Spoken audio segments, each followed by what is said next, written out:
පුතේ පුතේ යෝ මේ ළමයාත් මේ වැඩ වැඩි වෙලාට එන්න උණු එකක් කන්න පුතේ. මෙහෙ එන්න දරුවෝ. අනේ මන්ද.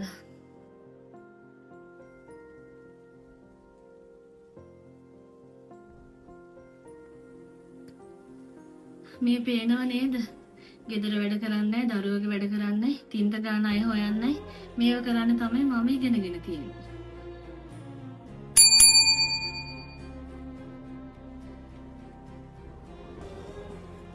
අයියෝ මල්ලි දැන්ද එන්නේ.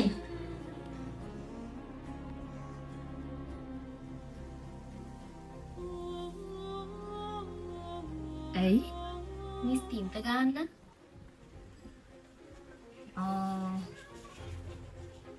එහෙනම් මේ පිටියම පටන් ගන්නකෝ. හරි.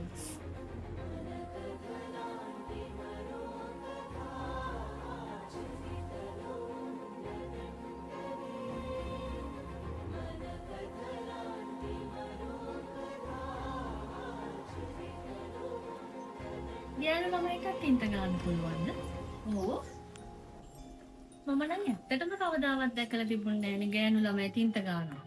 ඒ වුණාට අපේ අම්මා කියලා තියෙන්නේ ගෑනු කෙනෙක් මොනවා හරි හිතුවොත් ඒක කරන්න බැරි දෙයක් නෙවෙයි කියලා.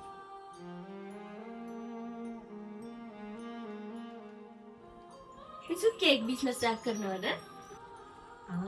මම ආසාවෙන් ඉන්නේ පටන් ගන්න. ඒත් අතලන් හැදුවේ පුරුදු වෙන්න.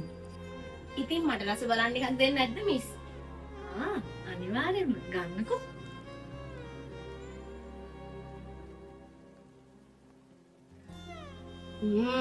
හරිම රසයිනේ මිස්. මටත් පුළුවන් ද ඕඩර් එකක් දාන්න? අනේ බෑ මම තාම පුරුදු වෙනවනේ. අනිත් ටික පොඩ්ඩක් බේක් වෙලා මම ඒක බලන්න ඔය වැටි කරගෙන යන්නකෝ. හරි මිස්. අක්කේ මගේ වැඩ ඉවරයි. අක්කේ ඔයා තරහ වෙන්න එපා. හැබැයි ඇත්තටම රසයි. ඉතින් අක්කේ ඔයා සෝෂල් මීඩියා හරහා ඔබ බිස්නස් එකක් විදිහට කරන්නකෝ. මම මේක තාම උත්සාහ කළා විතරයි. තාම බිස්නස් එකක් විදිහට පටන් ගත්තේ නැහැ. මේකනේ වගේ ගන්න හරියද? ඉතින් අක්කේ ඔයාගේ බිස්නස් එක මගේ පටන් ගන්නකෝ. මෙන්න ඇඩ්වාන්ස්. ඇයි මේ? අපිට හිතුවත් කරන්න බැරි දෙයක් නැහැ. අක්ක පටන් ගන්නකෝ. Chocolate කේක්ද butter කේක්ද? අක්ක සතුටින් හදන ඕනම විදියකට මම කැමතියි.